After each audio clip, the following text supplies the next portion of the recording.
Welcome to only IAS. स्वागत है आप सभी लोगों का current affairs revision for prelims 2022 में। आर्ट एंड कल्चर के करंट अफेयर्स का ये दूसरा लेक्चर है। आज के इस लेक्चर में हम अक्टूबर महीने के आर्ट एंड कल्चर के करंट अफेयर्स को रिवाइज करेंगे। इस सेशन का फर्स्ट इंपॉर्टेंट आर्टिकल लिटरेचर में दिए गए नोबेल प्राइज के बारे में है। हम बात कर रहे हैं 2021 के रेफरेंस में। इस बार का लिटरेचर का Nobel prize Abdul Razzaq Gurnah जी को दिया गया है, क्योंकि इन्होंने कोलोनियलिज्म के इफेक्ट को पोर्ट्रे करते हुए बहुत ही बढ़िया नॉवेल्स लिखे हैं। इन बिटवीन ये भी दिखाया है कि जो कोलोनियलिज्म था उसका क्या प्रभाव पड़ा जो रिफ्यूजीज थे उनके भाग्य के ऊपर।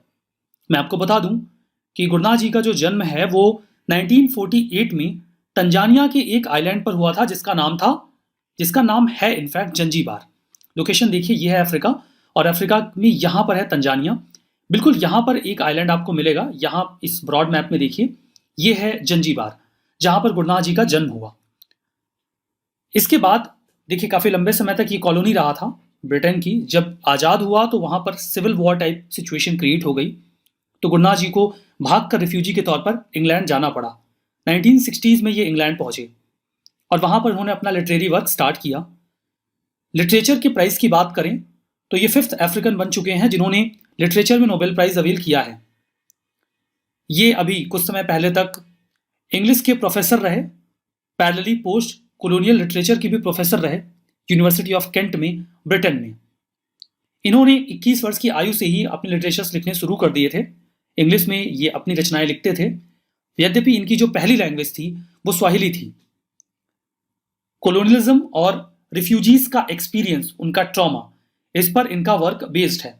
इन्होंने अभी तक 10 नॉवेल पब्लिश किए हैं और कुछ शॉर्ट स्टोरीज भी। इनके नॉवेल्स के नाम यद्यपि आपके लिए बहुत ज़रूरी नहीं होंगे, फिर भी मैं एक बार उनके नाम लेना चाहूँगा। 1987 में इनका नॉवेल आया था मेमोरी ऑफ डिपार्चर, 88 में पिलग्रिम्स वे, 90 में डॉटल, 94 में पैराडाइज, 96 में एडमायरिंग साइलेंस, 2001 में बाई द सी, 2005 में डिजर्जन, 2021 में द लास्ट गिफ्ट, 2017 में ग्रेवल हार्ट और 2020 में आफ्टर लाइफ्स। इसमें इनका ये नॉवेल बहुत ज़्यादा ज़रूरी है, दैट इज पैराडाइज। वैसे यूपीएससी इस प्रकार के प्रश्न नहीं पूछती। यही बातें यहाँ पर एक्सप्लेन की गई हैं कि इन्हें जो अवार्ड दिया गया है 2021 का, वो इनके अनकॉम्प्रोमाइजिंग और कंपैशनेट वर्क के बारे में है जो कोलोनियलिज्म से एसोसिएटेड है। 10 नॉवेल इनके हैं जो ईस्ट अफ्रीका में कोलोनियलिज्म यानी कि जो भी उपनिवेशवाद है उसके इफेक्ट को एक्सप्लेन करता है, और जो माइग्रेटिंग इंडिविजुअल्स थे उनके ऊपर इसका क्या प्रभाव पड़ा उसके बारे में जानकारी देता है। गुरनाह पहले ऐसे अफ्रीकन राइटर बने हैं। इनफैक्ट 2007 के बाद की हम बात कर रहे हैं। 2007 में जिम्बाब्वे के डोरिस लेसिंग को नोबेल प्राइज मिला था लिटरेचर का, उसके बाद ये पहले हैं और सब सहारन कलर के दूसरे व्यक्ति हैं जिन्होंने ये प्राइज अवील किया है। हमारा नेक्स्ट आर्टिकल भास्करा बड़ा के बारे में है। ये एक कैलेंडर है। आसाम की सरकार ने यह कहा है कि अब वो इस कैलेंडर को एक ऑफिशियल कैलेंडर के रूप में यूज करेंगे। अभी तक आसाम की सरकार जो सक कैलेंडर है, इसके अलावा जो ग्रिगोरियन कैलेंडर है उसका इस्तेमाल करते रहे हैं। Gregorian calendar modern scientific calendar है और सक कैलेंडर वो कैलेंडर है जिसका इस्तेमाल इंडिया ऑफिशियली करता है। भास्करा बड़ा की बात करें तो इस कैलेंडर के मुताबिक जो एरा की शुरुआत मानी जाती है वो 7th सेंचुरी में वहां के एक लोकल रूलर थे, नाम था भास्कर वर्मन। जब वो गद्दी पर बैठते हैं तो उसी दिन से इस कैलेंडर को शुरू माना जाता है। जो भास्करा बड़ा है वो भास्कर वर्मन के कामरूप किंगडम के शासक बनने के साथ स्टार्ट होता है। कामरूप किंगडम, उसकी लोकेशन अभी मैं आपको दिखाता हूं। फर्दर मैं बता दूं, हर्षवर्धन के समकालीन थे और उनके बहुत अच्छे पॉलिटिकल अलाई भी थे। यहां पर देखिए, इस मैप में आप देखिए, ये है कामरूप किंगडम। ये कन्नौज है, यहां पे हर्षवर्धन का राज्य हुआ करता था। ये गौड़ है जहां पे शशांक का शासन हुआ करता था। अब चूंकि ये दोनों पड़ोसी थे, हर्षवर्धन और गौड़ का शशांक, तो दोनों लोगों में दुश्मनी होती थी। अब ये इनके पड़ोसी हैं तो इनकी दुश्मनी होगी, तो दुश्मन का दुश्मन दोस्त वाला कॉन्सेप्ट था यहाँ पे। तो कन्नौज और कामरूप बढ़िया अलाई हुआ करते थे। भास्करा बड़ा कैलेंडर और ग्रिगोरियन कैलेंडर में 593 साल का गैप है। भास्कर वर्मन की बात करें तो ये वर्मन डायनेस्टी से बिलोंग करने वाले एक शासक थे, कामरूप किंगडम के राजा थे। ये काफी एडवांस किंगडम था। ऐसा माना जाता है कि आसाम का पहला हिस्टोरिकल किंगडम था जो काफी ताकतवर भी बना। इनका नाम चाइनीज बुद्धिस्ट पिलग्रिम जुआनजांग, जिनको आप फेनसांग भी बोलते हैं, उन्होंने भी अपनी किताब में मेंशन किया है। फर्दर वो जब हर्षवर्धन के समय में आए थे तो उन्होंने कामरूप किंगडम को भी विजिट किया था। दोनों ही दोस्त हुआ करते थे, मतलब कन्नौज और ये कामरूप। तो हर्षवर्धन ने इनका असिस्टेंस लिया था जब वो शशांक के खिलाफ लड़ाई लड़ रहे थे। देखिए मामला कुछ ये था, यहां पर देखिए, पहले हर्षवर्धन के जो बड़े भाई थे राज्यवर्धन, वो राजा बने कन्नौज के।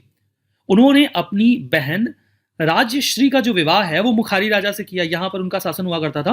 उन्होंने जो मुखारी में यहां पे राजा थे उनसे अपनी बहन का विवाह कर दिया। तो मुखारी के जो राजा थे उनका नाम था ग्रहवर्मन।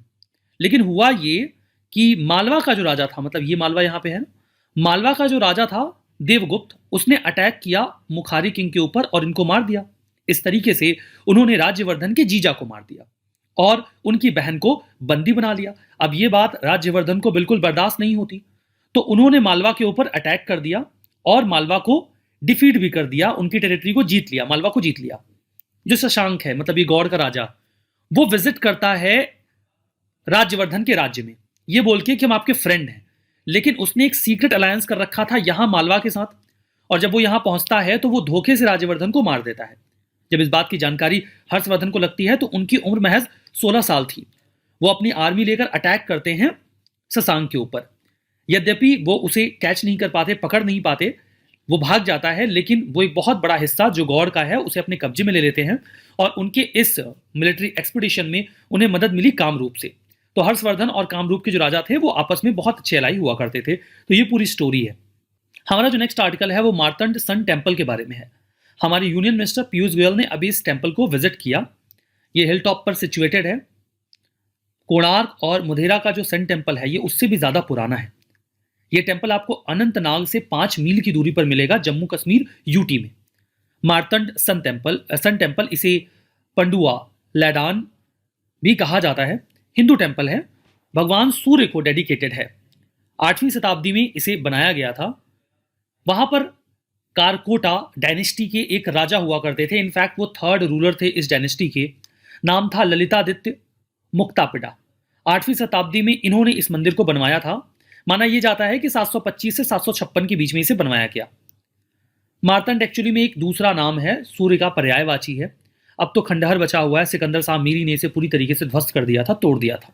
हमारा next article Netaji Azad Hind government के बारे में है। पीआईबी ने अभी भुवनेश्वर में जो language literature and culture department है गवर्नमेंट ऑफ उड़ीसा का, उनके साथ मिलकर एक ज्वाइंट प्रेस कॉन्फ्रेंस की नेताजी के जो बर्थ प्लेस पर म्यूजियम है वहां पर। तो आजाद हिंद गवर्नमेंट न्यूज में आई। सुभाष चंद्र बोस जी ने आजाद हिंद गवर्नमेंट को सिंगापुर में 1943 में इस्टेब्लिश किया था। वहां पर प्रोविजनल गवर्नमेंट बनाई गई थी ये। तब सिंगापुर को जापानियों ने कब्जा लिया था, इसलिए लिखा गया है कि ऑक्यूपाइड सिंगापुर। इसे नाम दिया गया था अर्जी हुकूमत आजाद हिंद, जिसे सपोर्ट किया जा रहा था एक्सिस पावर्स के द्वारा, इंक्लूडिंग जापान, जर्मनी, इटली और उनके अलाइज।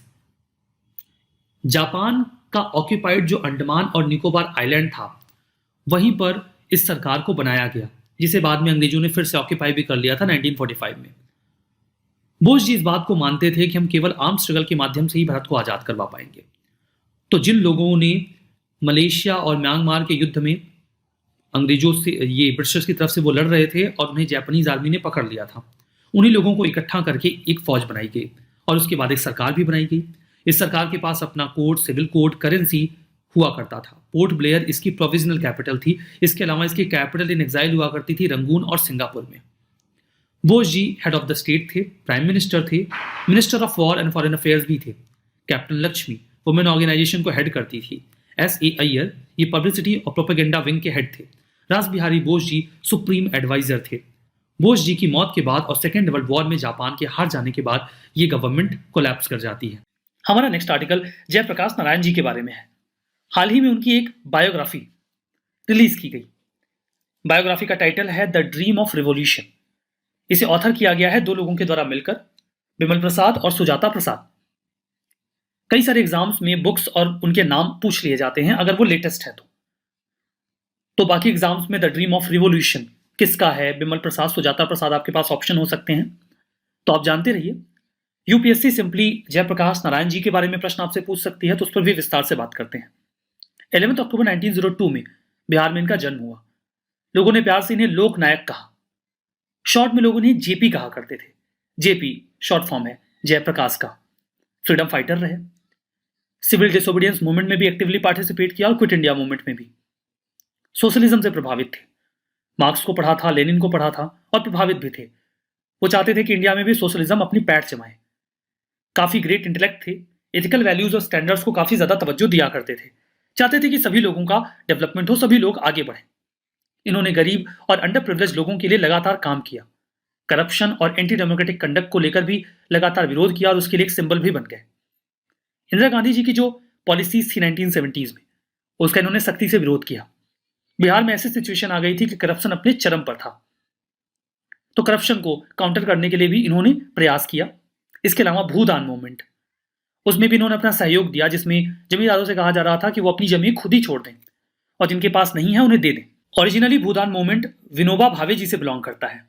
उन्होंने इस मूवमेंट को शुरू किया था, लेकिन जयप्रकाश नारायण जी ने भी इसमें एक्टिवली पार्टिसिपेट किया। Jayaprakash Narayan ji as a leader कैसे इवॉल्व हुए? देखिए, कई सारे फेजेस में उन्होंने अपने जीवन को जिया। एक समय ऐसा था जब जयप्रकाश नारायण जी का जो व्यक्तित्व है वो बन रहा था। धीमे धीमे वो एक पॉलिटिकल लीडर के रूप में इवॉल्व हुए और इंडिया के नेशनल मूवमेंट का हिस्सा बन गए। वो सोशलिस्ट बने जब उन्होंने अपनी एजुकेशन में सोशलिज्म को गहराई से पढ़ा। वो बहुत ज्यादा गांधी जी की जो पॉलिसी थी पीस एंड नॉन वायलेंस, उसमें भरोसा नहीं करते थे। वो ब्रिटिशर्स के खिलाफ गुरिल्ला स्ट्रगल को भी स्टार्ट करते हैं नेपाल के तराई रीजन में। उनका मानना था कि हम इस प्रकार की टेक्निक से भी अंग्रेजों को भगा सकते हैं। उनकी लाइफ में एक ट्रांजिशन आता है सोशलिज्म से सर्वोदय में। सर्वोदय का कॉन्सेप्ट ओरिजिनली महात्मा गांधी जी का था, जिसमें सभी लोगों के उदय की बात की जाती थी। बाद में इस कॉन्सेप्ट को पॉपुलराइज किया विनोबा भावे जी ने। जयप्रकाश नारायण जी ने भी इस कॉन्सेप्ट को आगे बढ़ाया। फर्दर जयप्रकाश नारायण जी का एक बहुत ही की कॉन्ट्रीब्यूशन टोटल रिवोल्यूशन में देखा जाता है। Total revolution Indira Gandhi regime के अगेंस्ट में था। बिहार में बहुत ज्यादा करप्शन फैला हुआ था। इस करप्शन के खिलाफ लोग इकट्ठा हो रहे थे। इन बिटवीन इंदिरा गांधी जी के खिलाफ इलेक्टोरल लॉज वायलेट करने का जजमेंट आया इलाहाबाद हाई कोर्ट की ओर से। यहां पर जयप्रकाश नारायण जी ने इंदिरा गांधी जी के रेजिग्नेशन की डिमांड की और एक संपूर्ण क्रांति टोटल रिवोल्यूशन को स्टार्ट किया गया 1974 में। इस संपूर्ण क्रांति ने ही इंसाइट किया और इंदिरा गांधी जी ने हड़बड़ी में इमरजेंसी इंपोज कर दिया। इसका रिजल्ट ये हुआ कि 1977 में पहली बार नॉन कांग्रेस गवर्नमेंट बनी और इंदिरा गांधी जी की हार हुई। उनका जो व्यक्तित्व था वो बहुत ही शक्तिशाली था। वो सीधे प्राइम मिनिस्टर या प्रेसिडेंट से मुलाकात कर सकते थे, उनके पहुंच में थे और उनके साथ जुड़कर राजनीति में कोई बहुत बड़ा हिस्सा ले सकते थे। लेकिन उन्होंने ग्रासरूट लेवल पर लोगों के उत्थान के लिए कार्य करना उचित समझा और यही उन्हें ट्रू सेंस में एक लोक नायक बनाता है। उनके मरणोपरांत उन्हें भारत रत्न दिया गया 1999 में। हमारा नेक्स्ट आर्टिकल करुप्पुर कलमकारी पेंटिंग और कल्लाकुरिची वुड कार्विंग के बारे में है। इन दोनों को ही अभी हाल ही में ज्योग्राफिकल इंडिकेशन दिया गया है, जीआई टैग, तो इंपॉर्टेंट है। सबसे पहले तो करुप्पुर कलमकारी पेंटिंग की बात करें तो इसे तमिलनाडु के कुरुप्पुर और आसपास के गांवों के इलाकों में प्रैक्टिस किया जाता है। इसके बारे में जो पहले की जानकारी है वो ये है कि 17वीं सेंचुरी में जो नायक रूलर्स हुआ करते थे उन्होंने इस कलमकारी पेंटिंग को पैट्रोनेज दिया। नायक रूलर्स विजयनगर एम्पायर में बहुत ही महत्वपूर्ण पदों पर हुआ करते थे। विजयनगर एम्पायर टूटा तो इन्होंने डोमिनेंस अवेल कर लिया था।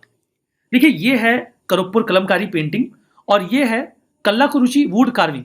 लकड़ी को कार्व करके इमेजेस या फिर मंदिर से रिलेटेड चीजें बनाई जाती हैं। इनफैक्ट जो पेंटिंग है वो प्योर कॉटन पे की जाती है। अभी हम बात कर रहे हैं कलमकारी इस पेंटिंग के बारे में। इसका इस्तेमाल टेम्पल में अम्ब्रेला कवर के लिए, सिलिंड्रिकल हैंगिंग के लिए, जो रथ होते हैं उन्हें कवर करने के लिए, कई बार छत की सीलिंग के नीचे भी ये कपड़े लगा दिए जाते हैं। कल्लाकुरिची वुड कार्विंग की बात करें तो ये तमिलनाडु डिस्ट्रिक्ट में मेनली प्रैक्टिस किया जाता है। इंडिजीनियस आर्ट है जो कि एंशिएंट टाइम से ही अलग अलग राजाओं के अंडर में डेवलप हुआ। इसमें वुड को कार्व करके टेम्पल से संबंधित चीजें बनाई जाती हैं, कई बार मूर्तियां वगैरह भी बनाई जाती हैं। तो ये दोनों बातें आपने समझी। हमारा next article sir Syed Ahmed Khan ji के बारे में है। सर सैयद अहमद खान जी की अभी 204वीं बर्थ एनिवर्सरी थी। 17 अक्टूबर 1817 को इनका जन्म हुआ था। ये एक टीचर थे, पॉलिटिशियन थे और सोशल रिफॉर्मर थे। 1857 की क्रांति के बाद ब्रिटिश एडमिनिस्ट्रेशन, मतलब उसके पहले से ये ब्रिटिश एडमिनिस्ट्रेशन में सर्व किया करते थे। 1857 की क्रांति जब हुई तो ब्रिटिशर्स ने कहीं ना कहीं ये मान लिया कि इस क्रांति में जो मुस्लिम कम्युनिटी के लोग थे उनका एक की रोल था और इसीलिए उनकी जो पॉलिसीज थी मुस्लिम्स को लेकर वो काफ़ी ऑप्रेसिव हो गई। इस बात को लेकर सर सैयद अहमद खान जी बहुत ज़्यादा चिंतित थे। उन्हें ऐसा लगा कि मुस्लिम्स वैसे ही बहुत पीछे हैं और अगर ब्रिटिशर्स ऑपरेशन की ये पॉलिसी अपनाने लगे तो मुस्लिम्स की सिचुएशन और भी ज़्यादा खराब हो जाएगी। इसीलिए इन्होंने एक पैम्फलेट लिखा जिसका टाइटल था the causes of the Indian revolt. यहाँ पर ये इंडियन पर्सपेक्टिव से रिवोल्ट के रीज़न को एनालाइज करते हैं। अगर सीधे सीधे कहूँ तो वो ये साबित करने की कोशिश करते हैं कि इस रिवोल्ट में मुस्लिम्स का हाथ नहीं था और उन्हें ऑप्रेस नहीं किया जाना चाहिए। ये एक एजुकेशनिस्ट थे। ये चाहते थे कि इंडिया में मुस्लिम्स के लिए जो एजुकेशन की अपॉर्चुनिटीज़ हैं वो ट्रांसफॉर्म हो जाएं। वो चाहते थे कि मॉडर्न एजुकेशन मुस्लिम्स को भी मिले और इसी उद्देश्य से इन्होंने अलीगढ़ मूवमेंट की शुरुआत करी। एक सोशल रिफॉर्मर के रूप में वो चाहते थे कि डेमोक्रेटिक आइडियल्स सभी तक पहुंचे और फ्रीडम ऑफ स्पीच सबको हो। वो रिलीजियस इनटॉलरेंस के खिलाफ थे। वो चाहते थे कि सभी धर्मों को सम्मान मिले। इग्नोरेंस या इरेशनलिज्म वो इसका भी विरोध करते थे। उन्होंने पर्दा सिस्टम, पॉलीगेमी और आसानी से जो ट्रिपल तलाक या डाइवोर्स का मैकेनिज्म है उसका भी विरोध किया। तजिबुल अखलाक, जिसका मतलब सोशल रिफॉर्मर होता है, ये एक मैगजीन थी जो इन्होंने स्टार्ट की थी ताकि वो लोगों के अंदर एक कॉन्शियसनेस डेवलप कर सकें। इसमें वो एक्सप्रेसिव प्रोजेस लिखा करते थे जो कि सोशल और रिलीजियस इश्यूज पर हुआ करते थे। नेशनल मूवमेंट को लेकर इनका क्या रवैया था? इन्होंने इनकरेज किया इंडियन मुस्लिम्स को। किस लिए? कि नेशनल मूवमेंट को ज्वाइन मत करो। क्यों? क्योंकि इन्हें ऐसा लगता था कि अगर मुस्लिम्स पॉलिटिकल मूवमेंट में इन्वॉल्व होंगे तो वो अंग्रेजों का ऑपरेशन फेस करेंगे। इससे ये डेवलप नहीं हो पाएंगे, इन्हें एजुकेशन नहीं मिल पाएगा और पीछे रह जाएंगे। यद्यपि इनका ऑब्जेक्टिव ये था कि मुस्लिम्स का जो डेवलपमेंट है वो एजुकेशन से होगा, ना कि पॉलिटिक्स से। लेकिन इसके रिजल्ट बहुत खराब हुए क्योंकि इनका ऐसा करना भारत में कहीं ना कहीं कम्युनलिज्म या सेपरेटिज्म को बढ़ावा दे जाता है, क्योंकि मुस्लिम्स नेशनल मूवमेंट से खुद को अलग करने लग जाते हैं और ऑल टुगेदर वो एक सेपरेट कम्युनिटी की तरह खुद को फील करने लगते हैं। अलीगढ़ मूवमेंट की बात करें तो ये एक सिस्टमैटिक मूवमेंट था जो कि सोशल और पॉलिटिकल और एजुकेशनल एस्पेक्ट पर फोकस करता है मुस्लिम कम्युनिटीज के लिए। ये चाहते थे कि मुस्लिम्स के लिए एजुकेशन मॉडर्नाइज हो और जो ट्रेडिशनल टीचिंग है उसे हम रिनाउंस करें, उसे हम छोड़ें। सर सैयद अहमद खान जी ने इसी उद्देश्य से 1864 में साइंटिफिक सोसाइटी को स्टैब्लिश किया अलीगढ़ में।